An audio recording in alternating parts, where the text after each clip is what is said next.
Good day again, everybody. I guess I just made a video yesterday, so making one again today. Right now I'm in Minsk. I don't know, let me show you this right here. It's a little bit better camera on the first.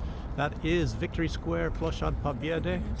And yeah, my school is just on the other side of that big monument there. And I just finished classes, and the reason why I'm making another one is just the news just keeps coming. You know, there's more information coming out about this U.S. aid corruption, if you want to call it that. I guess it's just an exposure of all of their corruption. You know, you call that corruption, taking tax money and then using it to overthrow governments, assassinate people, anything like that, anything that they can. No oversight.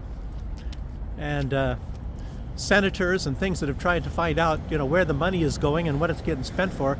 Basically, they're, you know, giving the little finger out. Yeah, take that. We're not going to tell you. Get out of here. So it's like very secretive.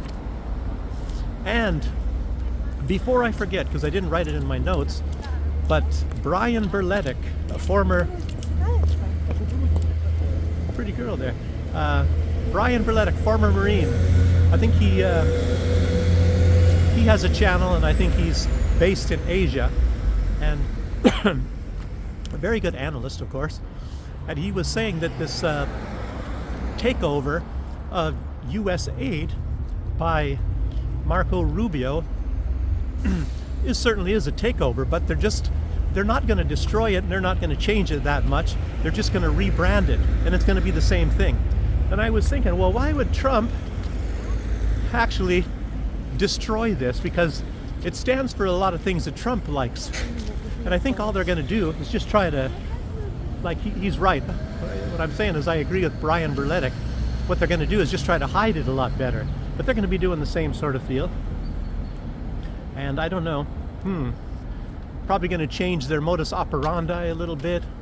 And they're not going to be obviously overthrowing governments. But I think they're going to, in their own way, continue doing it. But I think maybe they'll just go take some lessons from Israel and find out how to do it a lot more effectively and a lot more secretively.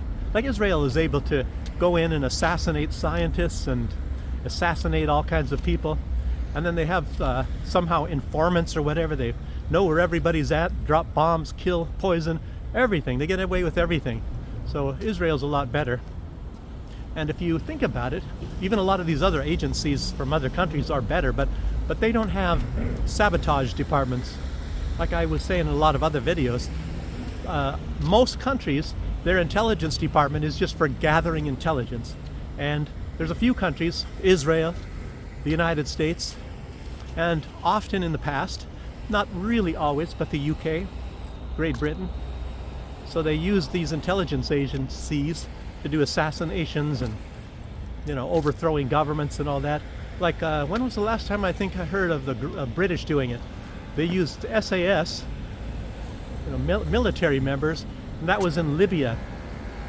The beginning of the real takeover of Libya was when the British landed in, what's that place where the embassy was at, where Hillary Clinton was sending weapons to Syria? It's not Idlib, I don't know, I get mixed up. But anyway, it's not in, I don't know, I forgot my cities in Libya. But anyway, it's the financial center. It's like the financial center in Syria. And you know, I just got out of class, so I can't even think of these names anymore. And I don't even remember what is the name of the place in Syria. Anyway, they take over the financial center. Commandos landed on the beach in Libya, and that's where it all started over there with all the big takeover. And lots of mischief and things were going on all the time there. So let's keep going on this stuff here. January 20th is when Trump took over, and he said that he was going to solve the my voice is bad today. He was going to end this crisis in Ukraine, between Ukraine and Russia, in one day. I think 24 hours, or he said, or before I take office. Well, what do we have now? It's 5th of February 2025. I probably didn't say the date like I normally do at the beginning. And so he hasn't ended it yet, and there's no sign of it ending. He froze the, I think, military aid I think that lasted less than a week. And of course, now it's flowing again. And, on one side, you kind of think, is he just going to use this as leverage against Russia, or is he really not going to stop it? Maybe it's a little bit of both. I don't know. Maybe he's going to threaten Russia, but, Russia is not Mexico. Russia is not Canada. Russia is not Colombia or Panama or any of these other countries. So I don't know if he's going to really get away with this easily. Russia has already been sanctioned to the hilt. I don't know what other new sanctions he's going to have against Russia. And then Russia has a lot of friends. For example, if he starts to, do some kind of boycotting or whatever, he's going to have to do a lot of work. He's going to have to be threatening lots of countries. You better don't send this to Russia, don't buy this from Russia, or else. I don't know how many countries are going to go along with that. I don't think India will. I don't think China will. Iran obviously won't, because Iran is on the so-called chopping block. And just like I said in the video yesterday, and it was Rubio. He was saying, that the whole thing is to get Iran to change. They're going to use maximum pressure. He signed some kind of a bill for maximum pressure against Iran. And I don't know what that's going to be, because they were, I think, the second most sanctioned country in the world after Russia. And of course, they were leading Russia before 2022, February, and now it's Russia. But, they don't plan on lifting any sanctions against Iran. And as you know, Israel ordered the United States to go against Iran. You know who calls the shots. It makes you wonder, well, why is that? Very interesting stuff. Now, that's the main point of my videos. I'm trying to find out who runs things, who's in charge, who's doing all this stuff, who's doing what to who are the men behind the curtains, that sort of a deal, I don't know. Oh, here's another Mustang here. So let's see. Hasn't stopped the ammo. So originally what he did, at least the Trump administration during his time, they sent a lot of HIMARS shells to Israel, and then Israel ferried it on to Ukraine. Look at this nice kitty. See, somebody's feeding it. He'll probably run away. Poor guy. I don't want to scare him. There's another kitty in there. Looks like this guy's pretty nice. He's not getting spooked yet. Hi, kitty. As I say, people take care of stray cats in Belarus. What did Gandhi say? You can tell how civilized a country is by how they care for their pets. And that's not even a pet, that's a stray cat. So maybe the cats at home are better cared for. I don't know if people turn some of these cats out. They decide they didn't want a cat, said they, maybe they start scratching the furniture and say, well, I'm going to get rid of this cat, let's throw him on the street, nobody's going to take it. I don't know. I don't really know how the cats get out. I don't know if they're progeny or reproduced from other stray cats, how they got there, I don't know. So, what else? One thing is, if the peace talks start and things start to go, you can already see Donald Trump is talking about getting resources. He wants rare earth minerals in exchange for giving aid to Ukraine. Not AIDS, I said, not AIDS. Aid. He's giving aid to Ukraine, and he will do it in exchange for the rare earth minerals. I mentioned that yesterday. I heard a lot more about it, This morning, I got up at 1 o'clock in the morning, was awake at 12:30, couldn't sleep again. Had a dream that Donald Trump was my platoon leader. I was a squad sergeant, and he was my platoon leader. I don't know, stuff is getting to me too much, I guess. So, anyway, what I was going to say, one thing you have to remember, I guess, and that's what you have to keep in mind whenever you see any kind of negotiations or relationships for dealings of any kind of geopolitics between Russia and the United States and the West in general. You have to realize what Lavrov once said, and I believe Putin, I guess, has echoed it. But you look at, like I said, mostly the United States and the West in general, They go to war for resources. Russia goes to war for people. So when people are getting killed, particularly Russians or ethnic Russians, things like that, or in Syria, the United States went to war for the oil, and they got the oil, and they got the richest part of Syria, and they still rule over that area, and they say it's their territory. And even like when you heard Donald Trump, well, we got to get the oil, we got to get the oil. He said that about Iraq too. But Russia, if they go to war, they go to war on the behalf of the people, to save people.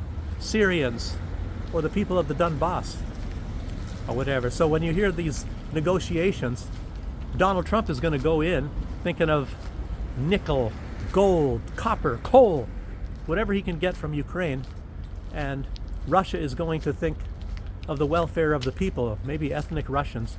You know, the ethnic Russians are there in prevalence in Kharkov as well as Odessa, not just the Donbass area and the Crimea, but also other parts of Russia. Those are Russian cities, actually. The history of Russia, for the most part, started in Kiev. You've all heard of Kievan Rus.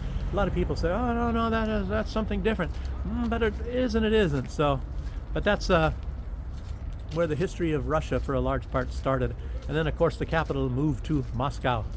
So, just so you know that. Okay, and what is this? And I think the United States knows that. They know that Russia goes to war with people, and a lot of people say that a lot of these HIMARS shells that is shot off by Ukraine cannot be done, and these targets cannot be located without the help of the United States, because they're the one doing all the positioning of these shots. So the United States knows that Russia goes to war for people, and they are apparently helping Ukraine to bomb the civilians in Russia proper. What do you call it? Old Russia. Like some of the regions that were never a part of Ukraine. And then Ukraine, well, as you know, it's not even a city anyway. That was a region inside Russia or the Soviet Union, if you want to call it that. So it's pretty interesting things. I think Ukraine, in its entire history, it was a country, you know, except for after the split up of the Soviet Union. But before that, Ukraine was a country, I think, for 1 year, and I think that year was somewhere in 1918, and it was not even for the entire year, I believe. So,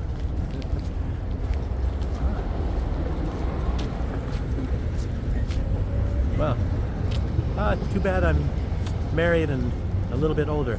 Anyway, get a nice smile or something. That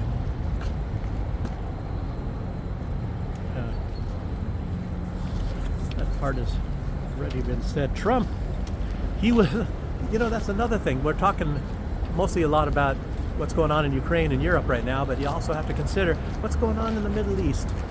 Trump, and I saw this morning, and it was yesterday, Trump had he was sitting by his desk. Maybe he had staged this, I don't really know, but he was sitting at his desk and he's talking. This is really, really weird. Now you got to pay attention to what I'm going to be saying here. Oh, look, a new trolley over there. I didn't even know they were still making these. I mean, a streetcar, not trolley. But you have to think of this. He was sitting on his desk and he had a pen, and he said, he was using it as an example that the area that his pen takes up on this huge desk. I can't remember. There's a name for the desk. You know, it was in that one movie with Nicolas Cage or whatever. But anyway, he puts this pen on the desk, and he said, the surface of the desk represents the area of the Middle East, and the surface that the pen occupies represents Israel. And he's basically trying to say, this is unfair. Look at how small Israel is, and look at the size of the Middle East. And for that reason, he's talking about taking the Palestinians and kicking them all out of Palestine. It doesn't matter if it's their land. It doesn't matter if Israel is a created country, and in truth, you could say there were people of Israel, but they never had a country in all of history, I believe. And there was a region that they occupied, maybe you call it in Judea or whatever, and that's maybe where northern Gaza is at. It's even a much smaller area than what they occupy now. Country, I don't know. Was there a government? But there certainly was a Palestine. They had coinage and all. There's nobody that has a coin, has never seen, never even heard of a coin from Israel. So, I don't know. At least that's what I've heard. I'm not from that area. I'm just going by what other people say. And, they say the Jewish state and all that. But I was under the impression that Judaism was a religion. That you're trying to make it a country. Jewland, I'd have no idea. Judea, it's not even that. Maybe that's just where the name Jews come from, is Judea. I have nothing against Jews. Nothing at all, but I just don't like this Zionism. And Zionism, what is this? It's nothing different than Nazism. It's just a different form of Nazism, obviously. And we'll get to that. But I wonder if Donald Trump is one day going to get around to looking at other countries such as Andorra. Look at how small Andorra is. I think that's right between France and Spain. He's going to say, well, that's unfair. That's unfair. We got to give more land to Andorra. And he's going to say, well, I don't like the Spanish. They kind of have dark skin, so they have to give up a lot more land to make Andorra bigger, and a little bit of it from France, maybe. That's his logic. That's a smaller country. It's just unfair. So they need to get more land. And think about this. What was the main reason that Adolf Hitler, and a lot of people don't know this, but I just happen to be a history major, and that I found it really fascinating. I had a very, very, very good professor, very well known, knighted by the Queen of England. If he's American, very famous. He knew John F. Kennedy, and he knew Nixon, because they were all honored to meet him, because he was a fantastic lecturer. He wasn't really an author. That's why you never heard of him. John Bridgman, Jon Bridgman, from the University of Washington, if you want to look it up. And but anyway, in one of his classes, he was saying that the only thing that they can really find out that is definite of why Adolf, of course, first attacked the Sudetenland, which is in Czechoslovakia, and of course the people were cheering, the Nazis going through the street there. So it's done a lot differently than, for example, Belarus, when they didn't want to be invaded by the Nazis, or maybe even Norway or other places. But he went to war for Lebensraum, for the master race. He needed more living space for the master race, the Germans, to spread out at the time. Nothing against Germany either, too. I'm just talking about this guy's ideology, the ideology of that time. I probably can't walk through here. It's like going to have a big skyscraper or whatever. Who knows what's going to happen here. But anyhow, so it was Lebensraum.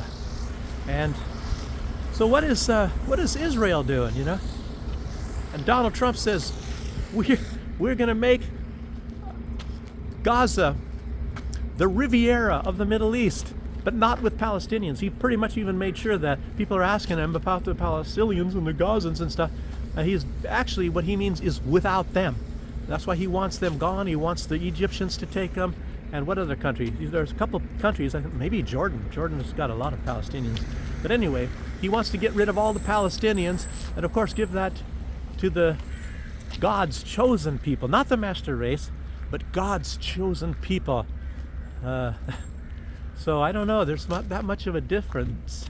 Zionism, Nazism, The only real difference is that the Germans, which Adolf Hitler used for his people, they were actually occupying a place up there. And the Zionists, they moved in there and they took it over and they want even more. And I guess they have hundreds of years to wait, maybe, until they get more. So it's a nasty sort of a deal. So Lebensraum, for God's chosen master race. The exceptional, no, that was Obama. That was the Americans, what Obama said, the exceptional people, meaning everybody else is not exceptional. That's how that goes.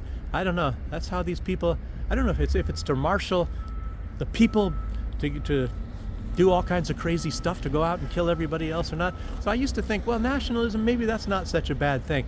But I'm kind of changing my mind, Looks like nationalism, it is not such a great thing, because a lot of people were saying it's something negative, and then they're looking at the AFD or Marine Le Pen's party in France, and they're having, it's kind of a proud thing. But I don't know if they're talking about going around and taking over other countries, and you know, it looks kind of like, believe it or not, Donald Trump is actually trying to do that. So I was thinking they're kind of being a little bit silly about bad-mouthing Donald Trump and saying he's like Adolf, but I'm kind of, I don't know, I'm slowly maybe changing my mind about that. I don't know. Look at the little guy here.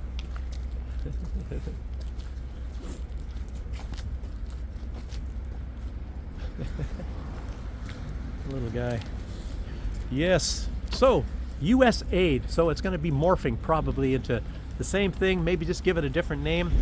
But some of the new information that came out, even the white helmets. Remember the white helmets back in the Syrian thing when they said they were in there and they just happened to have been right there and were able to get there when there was Assad was using gas, and they couldn't find any traces of gas. They weren't wearing any protective gear or nothing like that, but yet these people were gassed. And all of them, maybe you wonder why. What happened to the gas? Did it just disappear when the white helmets got there? You know, I don't really know. It just happened to be when the UN inspectors were there as well. When Assad chose that time to gas his own people and children. But actually, you all know what it was. I guess it was some sort of a, I don't know if it was chlorine or something. They knew what it was all about. And Assad, he only had some canisters and things, so I don't know how much, not that much really, of this gas, and it was only as a deterrent because Israel has nuclear bombs, and Israel, as you know, they were, maybe they still are, attacking Syria about every week or every 2 weeks, bombing someplace, saying, oh, the Iranians were there. You know, Iranians trying to make a nuclear bomb. Like I said yesterday, they're 2 months away from a nuclear bomb for the past 30 years. So, and now Donald Trump is harping about that. I don't know, it's too bad. I was thinking Donald Trump is going to be have a little bit more sense, but I guess he takes everybody else for stupid, for suckers. He says, sucker, we're getting taken for suckers. The United States, me, Donald Trump. But he's taking everybody else for suckers, and apparently the American people. You know, everybody knows Iran's not trying to get a nuclear bomb. If they would have been trying to get a nuclear bomb, they would have had one a long time ago. But no, since the 1980s, they're trying to get a nuclear bomb. Yeah, come on now. So, anyway, so USAID, and it's not just USAID.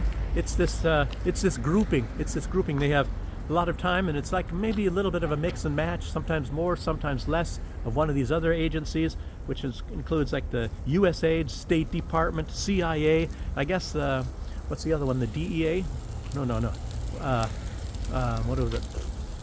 No, NED, National Endowment for Democracy, Soros, State Department, USAID. All these guys work together. Maybe they're not really even that much indistinguishable. You know, what's her name? Victoria Nuland. A lot of people talking about her now, and I guess she's still operating. You know, going around trying to overthrow governments, same old thing. And so, but anyway, I was talking about the fake gas attack. I didn't want to make such a long video. It's getting that way again. So, but I'm always also wondering, with all these nasty agencies that are going out for all these overthrows and this kind of imperialism, and you know, makes you wonder how much of that, how much is Israel involved? Because you know, Israel's got to be involved in that too. You know, I mean, you're going to get everybody who's nasty. You got to get all the nasty people involved into work together. The dream team, the Zionists, the neo-Nazis from Ukraine even. I don't know, they're kind of a little bit separate. Some of these people are just like partial members, you know, like just about getting into NATO or something like that. NATO, that's another one. Yeah, you know they're involved in this too. This is really something. But a lot of this stuff was exposed, and I was wondering what the heck is going on. I guess maybe that was just the impetus to take over the USAID, rebrand it, give it a, you know, like different name is what I'm saying, and maybe change operations. We'll see what happens there. So, but I was going to make some point. It's going to be hard to make, and I was going to say, wait till these people come out here and stop looking at me. I was always wondering, is there a mastermind? Is there some kind of a mastermind that runs all of this stuff? Or are there masterminds? behind it. And I was thinking Soros was mostly behind all this stuff, and he still might be, but now it's going to be Alexander Soros. You don't hear that much about him, and he was really tightly linked with Kamala Harris, and you would think that would make it so Donald Trump would not be interested in this, and maybe he's not. I don't know. Maybe that's the reason why they exposed all of this, and maybe this guy's going to be kicked out of that club. I don't know. Maybe USAID is going to be running on its own. Maybe they're going to just, like I said, kick some of these people out. They're going to have to be doing, it's sort of like Bandera after World War II. Bandera, the United States abandoned Bandera, and they had some offshoots of Bandera, and I think who was actually controlling Bandera after World War II? But anyway, there was like 3 or 4 separate Nazi bands, Ukrainian Nazi bands after World War II, and I guess like the British had their people, the United States had 2 of these that used to work with Bandera, and I don't even remember the names and all that. I just know there was 2, and I don't know if the Germans actually after that took Bandera again or what was going on. I don't know. But Bandera, as you know, was in jail because Bandera scared the crap out of the Germans because I guess he was very effective. Maybe he was potentially far more effective than Adolf. So maybe that's what it was. And I don't know. You'd have to go find the history of that. And I don't know if it's all true. It's just something that I read about it. And like I said, you gotta. I'm trying to figure out who's running all this stuff. And if this is all exposed now. And the only thing I can really think of is some of the owners of the central bank, the people that actually control the money. They control the money more than anybody else. So I think we don't have to look much further, and maybe in the next years just try to look, trying to figure out, like I said, what's going on. I can only see that the central banks are the men behind the curtain, and because they're also linked with Israel in a way. But see, this last little time period here, you couldn't see that Israel was linked. And they don't make, everybody says, oh, George Soros, he's a Jew. But George Soros is atheist. So he's not. George Soros, I don't even know if he's linked with those people. Maybe so. All these people, as you know, they kind of work together. Oh, some girl getting a flower. Look at this. Last time, what was the one yesterday? Somebody had balloons. Now I got somebody with some flowers up here. I don't know. Maybe they're going to send the flowers to somebody.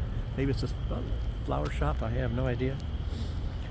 Yes, but as you know, they're trying to try to get a better picture.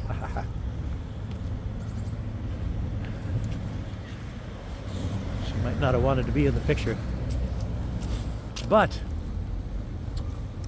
I lost my train of thought. Yes, the resources, as you know, the United States believes if they control the resources, they control the world. They can control the farmland, even like the software engineer, the guy that I don't like, and the man I cannot mention. He's buying a lot of farmland, mostly in the United States, but elsewhere. And matter of fact, I was growing coffee. I think I might have mentioned this before. I was growing coffee, and I come from the same area as this software engineer guy, Seattle area. And then I contacted his foundation, his and his wife, I don't know if it's still called that, and I asked them if they want to get in, not for my sake, but for the country's sake, and I said, well, they got all the money in the world, and they are invested in other things. So I said, well, it's been even in agriculture, and I said, did you guys, look at, I'm started something here, and this is a very famous coffee, and like a lot of big prominent people, the royal family and the Hilfigers, and Bryan Adams, Mick Jagger, and all these types of people, they drink my coffee. So maybe you want to, get involved in this, and it wasn't for me. I didn't want any money or nothing like that. I was just asking, if they want to do something. And they wrote back to me, and they said, oh, we don't do that kind of thing. Oh, we don't, And then even like a month later, I saw they had announced, it was in some newsletter, that they're investing in coffee, growing coffee somewhere. I wish I would have kept that but I don't know. It just goes to show. And then I found out, believe this is another one. And then it was Rainforest Alliance. I don't know if you guys have heard of them. They wanted to me to get them a whole bunch of my coffee and for them to, I don't know if they said to try it or whatever, testing it. And they didn't tell me if I had to send it or what the deal was on that. Send it to the U.S. I think it was like South Carolina or North Carolina. I don't know the deal. But I wasn't interested anyway. But I later found out, matter of fact, I found out when I came to Belarus, I was like really shocked that Rainforest Alliance is owned by that software engineer and the same people that turned me down, you know, and it looks like they were interested. Not necessarily in growing, but maybe getting the product of the fruits of my labors. So that's what that all amounts to. So I guess that's maybe another reason why I should dislike that guy. Going along with, say, the country that I was living in, the leader of that country, who made a deal, by the way, with the World Economic Forum, that he was going to get 90% of the country medicated with this thing that they came out with. Donald Trump was cheering on back in 2020, and it's an island, a small island, and you know the flights were getting cut off and you know closing down and all these restrictions and all this crap, and I had to kind of get out. Then I wanted to be there like another year, save enough money, and then I wouldn't even have to really, if I would have saved and been a little bit wise, I could have lived here probably the rest of my life, never had to work anymore. But didn't work that way, and well, here I am. I'm gonna probably have to do some work. Not that I really need lots of money, but do need some money to stay alive here. And you know, haven't worked yet. I'm still learning Russian, but you know, I don't get any retirement, so I knew that was going to come along. So I didn't really. I worked for like 11 or 12 years in the United States, but they don't give me crap. I'll tell you what. I worked 5 months here in the zoo, lowest job possible in Belarus, and I get more retirement money, which is practically nothing, than I do even if I worked 11 years or more in the United States, as well as 7 years in the United States military. They pay me more money here for basically not working on pension money than they do in the United States, even though I worked there. And I'm not even eligible yet for another 2 years in the United States. What is it, a certain year plus 10 months or whatever the deal is. So good old US of A. And I'm not doing this because I hate the USA, making this thing and talking about the USA that way. It's just that I'm saying, you know, it's not the country that everybody thinks it is. And that's all I want to say. But this country, you know, it has more potential. Things are better. And I guess, you know, and when the economy gets better, that's one reason why the USA and the West are going after these countries with a passion, trying to sink these countries like Russia and Belarus, because they're developing too well. Everything is getting so much better here. Life is getting better.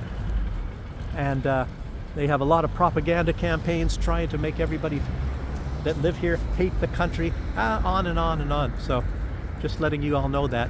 And so that's all I have to say for right now. And it's like 34 minutes or something, a little bit longer than I wanted to make. It takes like 4 hours to upload these videos, so I'm going to start right away. And thanks for your comments, those that left comments, and thanks for viewing. And well, I guess all I can say is I'll see you on the next one. Bye-bye.